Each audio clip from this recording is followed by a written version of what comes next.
आज के इस वीडियो का टॉपिक है गठबंधन सरकार यानी कोलिशन गवर्नमेंट। तो आज हम इसमें 5 बिंदुओं को जानेंगे कि गठबंधन सरकार क्या होती है, इसकी विशेषताएं क्या होती हैं, गठबंधन सरकार की मेरिट्स क्या हैं, इसकी डिमेरिट्स क्या हैं और भारत में गठबंधन का दौर कब शुरू हुआ और कैसे चला। तो सबसे पहला बिंदु इसमें गठबंधन सरकार होती क्या है। तो लोकतंत्र में आम चुनाव के बाद जब किसी एक राजनीतिक दल को स्पष्ट बहुमत नहीं मिलता, तब उस स्थिति में कई दल आपस में मिलकर के एक गठबंधन बना लेते हैं। अब ये गठबंधन चुनाव से पहले भी बन सकता है और चुनाव के बाद भी बन सकता है। तो ये जो गठबंधन बनाते हैं ये दल, ये मिलकर के राष्ट्रपति को एक पत्र सौंपते हैं और कहते हैं कि हम मिलकर के सरकार बनाना चाहते हैं। तब इस तरह की जो सरकार बनती है उसे गठबंधन सरकार कहते हैं, कोलिशन गवर्नमेंट कहते हैं। यानी गठबंधन के माध्यम से कई दल आपस में मिलकर के लोकसभा में बहुमत की व्यवस्था करते हैं। उस स्थिति में जब किसी एक राजनीतिक दल को यानी सिंगल पार्टी को स्पष्ट बहुमत नहीं मिला होता है, और ये जो व्यवस्था है इसमें जो आपस में सहयोग होता है वो किसी न किसी लाभ के लिए होता है, तात्कालिक लाभ के लिए होता है ये सहयोग। तो ये दल आपसी विरोध के जो बड़े बिंदु होते हैं उन्हें भुला करके एक न्यूनतम साझा कार्यक्रम पर सहमति व्यक्त करते हैं और इस न्यूनतम साझा कार्यक्रम के आधार पर आपस में हाथ मिलाते हैं और सरकार का गठन करते हैं। तो लोकतांत्रिक ढांचे में गठबंधन एक बहुदलीय व्यवस्था की मजबूरी है जिसमें साझा सरकारें चलाई जाती हैं। तो ये बिंदु हुआ कि गठबंधन सरकार क्या होती है, यानी कि 2 या 2 से अधिक दल आपस में मिलकर के बहुमत की व्यवस्था करके एक सरकार बनाते हैं, साझा सरकार बनाते हैं, जिसमें वो सत्ता को आपस में एक निश्चित कार्यक्रम के आधार पर बांटते हैं। उसको हम गठबंधन सरकार कहते हैं। अब बात आती है कि इसकी विशेषता क्या होती है। तो विशेषता में इसमें क्या है कि गठबंधन जो होता है वो तात्कालिक परिस्थिति में कुछ विशेष लाभ प्राप्त करने के लिए होता है, चाहे वो चुनाव से पहले किया गया हो चाहे चुनाव के बाद में किया गया हो। यहाँ पर मैं थोड़ा सा आपको बता दूं कि चुनाव पूर्व गठबंधन को तो अच्छा माना जाता है, लेकिन चुनाव पूर्व के बाद के जो गठबंधन होते हैं वो स्वार्थ आधारित होते हैं, इसलिए उनको अच्छी नजर से नहीं देखा जाता। लेकिन राजनीति में इस अच्छी और बुरी नजर का ज्यादा महत्व नहीं होता। महत्व होता है तात्कालिक परिस्थितियों में लाभ कैसे प्राप्त किया जाए। तो हर दल का ये उद्देश्य होता है कि वो सत्ता तक पहुंच सके, सत्ता में अपनी भागीदारी सुनिश्चित कर सके। तो इसके लिए जब भी किसी एक दल को स्पष्ट बहुमत नहीं मिलता तो 2 या 2 से अधिक दल आपस में मिलकर के और इस तरह से सत्ता प्राप्त कर लेते हैं। गठबंधन स्थायी नहीं होते हैं, ये एक अस्थायी व्यवस्था है जो बनते और बिगड़ते रहते हैं। यानी कि गठबंधन में शामिल दल आज किसी गठबंधन के साथ हैं, कल किसी दूसरे गठबंधन के साथ होते हैं। तो इस तरह से ये कोई एक स्थायी व्यवस्था नहीं है जिसमें एक दल हमेशा एक गठबंधन के साथ बना ही रहेगा।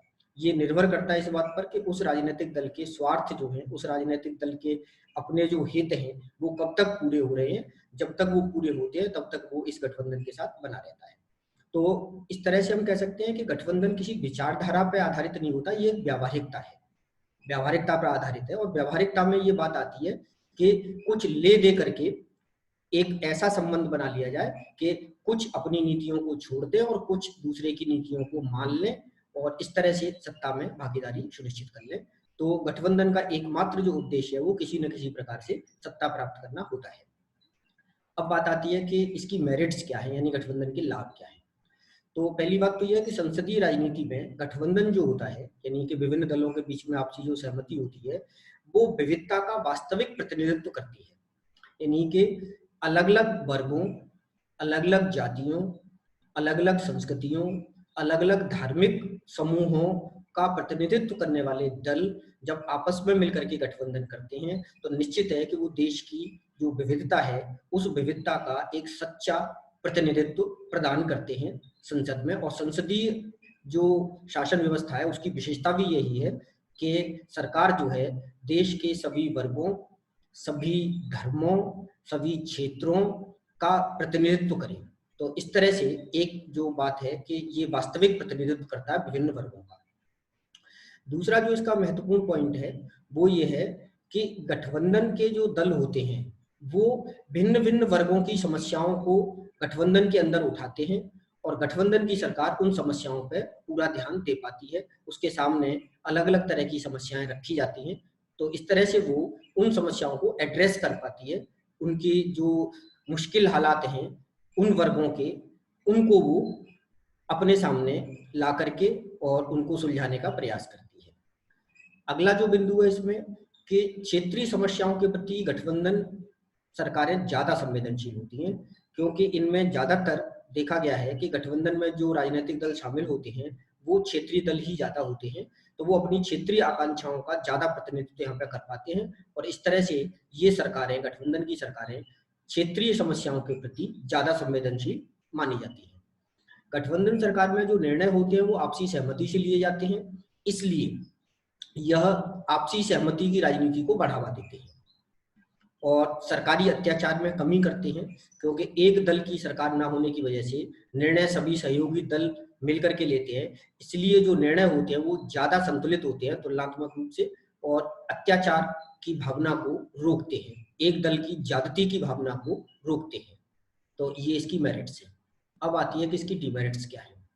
तो सबसे महत्वपूर्ण जो इसकी डिमेरिट होती है, एक तो होती है कि ये सरकारें ज्यादातर अस्थायी होती हैं। जब भी किसी राजनीतिक दल के हित जो जैसा वो चाहता है वैसे नहीं सध पाते हैं तो वो गठबंधन छोड़ने की धमकी देता है और इसलिए सरकारें कोलैप्स कर जाती हैं, सरकारें गिर जाती हैं। दूसरा जो बात है कि संसदीय शासन प्रणाली में प्रधानमंत्री को विशेषाधिकार है कि वो अपने लिए मंत्री तय करे, लेकिन गठबंधन सरकारों में जो गठबंधन के सहयोगी दल होते हैं उनका जो अध्यक्ष होता है वही अपने पार्टी के हिस्से के मंत्रियों के नाम तय करता है।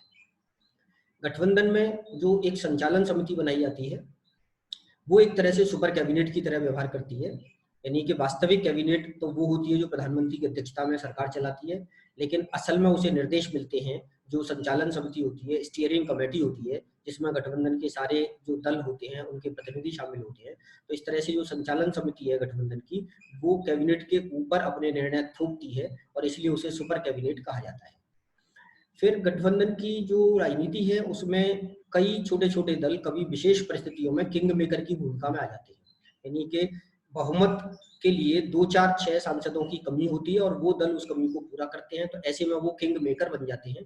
और ये जो किंग मेकर की जो उनकी भूमिका होती है ये अपने लिए ज्यादा हिस्सेदारी मांगती है, शासन में सत्ता में ज्यादा मंत्री मांगते हैं, महत्वपूर्ण विभागों की मांग करते हैं और अगर उन्हें वो महत्वपूर्ण मंत्री और महत्वपूर्ण विभाग नहीं मिल पाते हैं तो वो सरकार को गिराने की धमकी देते रहते हैं। तो इस तरह से सरकार एक तरह से उनकी बंधक होकर के काम करती है। क्षेत्रीय दल जो होते हैं वो गठबंधन में राष्ट्रीय हितों के ऊपर अपने जो क्षेत्रीय हित होते हैं उनको वरीयता प्रदान करवाते हैं और बार बार उनके लिए वो लड़ते हैं, तो राष्ट्रीय निर्णय लेने में भी क्षेत्रीयता की भावना प्रबल रहती है। और ये जो छोटे दल होते हैं ये सरकार की प्रशासनिक विफलता की जिम्मेदारी तो अपने ऊपर नहीं लेते, लेकिन आरोप प्रत्यारोप का खेल जरूर खेलते रहते हैं और इस तरह से एक आरोप प्रत्यारोप का खेल गठबंधन में हमेशा चलता रहता है। तो ये इसकी डिमेरिट्स है। अब बात आती है कि भारत में गठबंधन का दौर। तो स्वतंत्रता के बाद से लेकर के और 1977 तक कांग्रेस जो है वो सिंगल लार्जेस्ट पार्टी के तौर पर उभरती रही और उसको लोकसभा में स्पष्ट बहुमत प्राप्त होता रहा। तो इस तरह से भारत में केंद्र में 1977 तक कांग्रेस की बहुमत की सरकारें बनती रहीं, तो गठबंधन के लिए कोई स्थान नहीं था। पहली बार 1977 में कांग्रेस की पराजय हुई आम चुनाव में और जनता पार्टी सरकार बनाने में सफल हुई। तो ये जनता पार्टी जो थी बहुत सारे छोटे छोटे दलों का चुनाव पूर्व गठबंधन था, लेकिन इसका जो अनुभव था वो काफी खराब रहा और ये सरकार ज्यादा दिन नहीं चल सकी। तो केंद्र में गठबंधन सरकार का दौर 1977 में जनता पार्टी की पहली गैर कांग्रेसी सरकार के गठन से शुरू हुआ, जिसमें मोरारजी देसाई को प्रधानमंत्री नियुक्त किया गया था।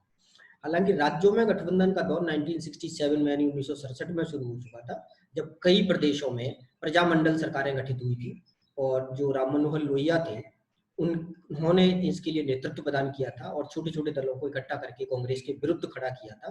तो कई प्रदेशों में जैसे उत्तर प्रदेश में, बिहार में, इनमें प्रजामंडल सरकारें गठित हुई थी। तो इस तरह से प्रदेशों में गठबंधन सरकारों का दौर 1967 से शुरू हो गया, लेकिन केंद्र में ये 1977 के बाद शुरू हुआ। जैसा मैंने अभी बताया कि 1977 में जनता पार्टी की पहली गैर कांग्रेसी सरकार गठबंधन सरकार थी, जिसमें कई छोटे छोटे दल थे और मोरारजी देसाई इसके प्रधानमंत्री थे। लेकिन ये सरकार ज्यादा दिन नहीं चली और थोड़े दिन बाद ही 1979 में चरण सिंह की दूसरी सरकार बनी, जो 6 महीने में ही 1980 में गिर गई। तो इस तरह से पहली दोनों सरकारें मात्र 2.5 साल में ही गिर गई और इनका जो अनुभव रहा वो ज्यादा अच्छा नहीं रहा। अगले 10 साल यानी कि 2 पूरे 5-5 टर्म कांग्रेस की सरकारों ने पूरे किए। 1980 से लेकर के 1984 तक इंदिरा गांधी प्रधानमंत्री रही और 84 से लेकर के 1989 तक राजीव गांधी प्रधानमंत्री रहे। ये पूर्ण बहुमत की सरकारें थी। फिर गठबंधन का दौर 1989 में शुरू हुआ, जब जनता दल बड़ी पार्टी के तौर पर उभरा, लेकिन इसे कोई स्पष्ट बहुमत नहीं मिला था। तो जनता दल ने बीपी सिंह के नेतृत्व में बहुत सारे छोटे छोटे दलों को, जिनमें बीजेपी भी शामिल थी, वामपंथी शामिल थे, सीपीआई, सीपीआईएम, टीडीपी यानी तेलुगु देशम पार्टी शामिल थी, तो इन सबको मिला करके एक गठबंधन की सरकार चलाई जो 11 महीने चली और 1990 में ये गठबंधन की सरकार गिर गई। इसके बाद 1990 में ही इनके स्थान पर चंद्रशेखर की एक अल्पकालीन सरकार बनी, कम समय वाली सरकार बनी, वो भी गठबंधन सरकार थी, जिसको कांग्रेस ने बाहर से समर्थन दिया था और 4 महीने बाद ही 1991 में ये सरकार गिर गई। हालांकि इसके बाद 1991 में पीवी नरसिंह राव की सरकार बनी थी, लेकिन वो गठबंधन नहीं कह सकते उसको, वो अल्पमत की सरकार जरूर थी, लेकिन धीरे धीरे करके उसने जोड़ तोड़ करके बहुमत साबित कर लिया। तो 1996 तक ये सरकार चली और 1996 के बाद फिर गठबंधन का जो दौर शुरू हुआ वो आज तक चल रहा है। तो 1996 से 1999 तक 4 सरकारें गठबंधन की बनी। पहली सरकार अटल बिहारी वाजपेयी की थी, जो बहुत कम समय के लिए चली। फिर 1996 में ही एचडी देवगौड़ा की सरकार चली 11 महीने तक। 1997 तक 1997 में इंद्र कुमार गुजराल की तीसरी सरकार बनी, जो 1998 तक चली और फिर 1998 में बीजेपी की सरकार बनी अटल बिहारी वाजपेयी के नेतृत्व में। ये चारों सरकारें 3 साल में ही धराशायी हो गई और ये चारों गठबंधन सरकारें थी। लेकिन 1999 में जो आम चुनाव हुए, वहां से फिर गठबंधन का एक ऐसा दौर शुरू हुआ जो आज तक जारी है और एक स्थायी गठबंधन का दौर भारत में शुरू हुआ। यानी कि 1999 में अटल बिहारी वाजपेयी ने राष्ट्रीय जनतांत्रिक गठबंधन के नाम से एक गठबंधन तैयार किया, यानी नेशनल डेमोक्रेटिक अलायंस, जिसे हम एनडीए कहते हैं, और एनडीए की सरकार बनाई जो पूरे 5 साल चली 2004 तक। 2004 में कांग्रेस के नेतृत्व में यूपीए नामक गठबंधन बना, यूनाइटेड प्रोग्रेसिव अलायंस, संयुक्त प्रगतिशील गठबंधन। तो 2004 के चुनाव में एनडीए जो गठबंधन था वो पराजित हो गया और यूपीए गठबंधन जीत हुई, यानी कांग्रेस सिंगल लार्जेस्ट पार्टी बनी। उसके नेतृत्व में एक दूसरा गठबंधन बना यूपीए, जिसने 2 टर्म तक सरकार चलाई मनमोहन सिंह के नेतृत्व में, 2004 से 2009 तक और 2009 से 2014 तक। दोनों सरकारें स्थायी रहीं, यूपीए की दोनों सरकारें। 2014 में जो चुनाव हुए उनमें यूपीए पराजित हो गया और बीजेपी को स्पष्ट बहुमत मिला, लेकिन बीजेपी ने अपना जो गठबंधन था एनडीए के रूप में उसको जारी रखा और स्पष्ट बहुमत मिलने के बावजूद भी 2014 में नरेंद्र मोदी के नेतृत्व में एनडीए ने अपनी पहली सरकार बनाई जो पूरे 5 साल चली। फिर 2019 में आम चुनाव हुए, फिर बीजेपी को स्पष्ट बहुमत मिला, 2014 से भी ज्यादा सीटें मिली, लेकिन फिर भी इसने अपने सहयोगी दलों को अपने साथ रखा और एनडीए के रूप में ही फिर अपने दूसरे कार्यकाल की सरकार चलाई जो अभी भी चल रही है। तो इस तरह से हम देखेंगे कि भारत में जो गठबंधन का दौर 1977 से शुरू हुआ था केंद्र में, वो 1999 तक चला पहले चरण के रूप में, जिसमें बहुत सारी अस्थायी सरकारें बनी और बिगड़ी। लेकिन जहां 1999 के बाद जब गठबंधन में परिपक्वता आने लगी, तो 1999 के बाद से और अब तक 20 साल हो गए, अब तक जो गठबंधन बने, यानी 2 गठबंधन बने। पहला गठबंधन बीजेपी के नेतृत्व में एनडीए का और दूसरा गठबंधन कांग्रेस के नेतृत्व में यूपीए का। ये दोनों गठबंधनों ने स्थायी सरकारें दी हैं। पहले चरण में 1999 से 2004 तक एनडीए ने स्थायी सरकार दी, दूसरे चरण में यूपीए ने 2004 से 2014 तक स्थायी सरकार दी, फिर तीसरे चरण में एनडीए ने फिर दोबारा से 2014 से लेकर के अब तक स्थायी सरकारें दी हैं। तो इस तरह से भारत में गठबंधन का दौर 1977 से चला है और जैसा कि शुरू में हमने बताया कि गठबंधन सरकारें अस्थायी होती हैं, तो शुरू की सरकारें अस्थायी ही रहीं लगभग 20 साल तक, लेकिन अब जो उसके बाद के 20 साल हैं उन्होंने अनेक स्थायी सरकारें देखी हैं। तो इस तरह से ये भारत में गठबंधन की स्थिति है, जिसके बारे में आपके साथ ये मैंने पूरी चर्चा करी है। इसको आप देखें, समझें, और कोई क्वेश्चन हो तो नीचे कमेंट बॉक्स में लिखें।